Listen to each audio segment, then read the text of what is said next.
ایک عورت جس کی عمر 40 سال سے زیادہ ہو گئی لیکن اس کو شادی کے لیے کوئی مرد پسند نہ آیا۔ رشتے آنا بند ہو چکے تھے کیونکہ اس عمر میں اس سے کون شادی کرتا، گھر والے بھی اس سے تنگ آ چکے تھے۔ آخر کار خدا خدا کر کے ایک رشتہ آیا جس کی بیوی کچھ عرصے پہلے فوت ہو چکی تھی لیکن اس کی کوئی اولاد نہ تھی۔ وہ اولاد کا خواہش مند تھا اور اس کی عمر 50 سال کے لگ بھگ تھی۔ گھر والوں کی مرضی سے رشتہ طے پا گیا۔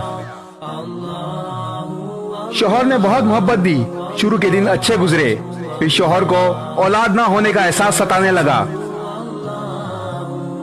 دوست احباب پوچھتے، ہاں بھائی سناؤ کب باپ بن رہے ہو؟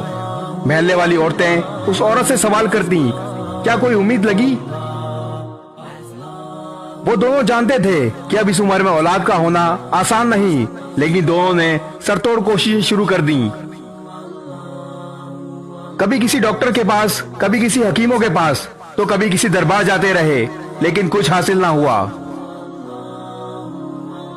جب کچھ نہ ہوا تو محلے کی عورتوں نے اس عورت کے کان بھرنا شروع کر دیے کہ تمہارے شوہر میں نقص ہے۔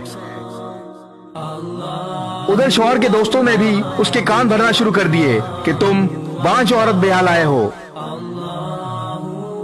غرض آئے دن دونوں کی لڑائی رہتی اور حالات علیحدگی تک جا پہنچے اور شوہر نے اس عورت کو طلاق دے دی۔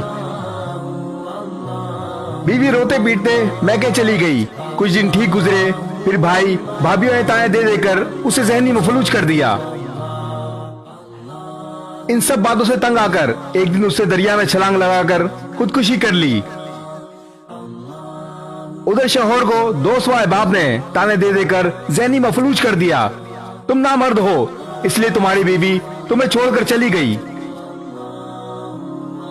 غرض یہ کہ لوگوں نے اس کا بھی جینا حرام کر دیا، اس نے بھی ایک دن زہر کھا لیا اور اپنی جان دے دی۔ یہ دنیا کسی حال میں جینے نہیں دیتی۔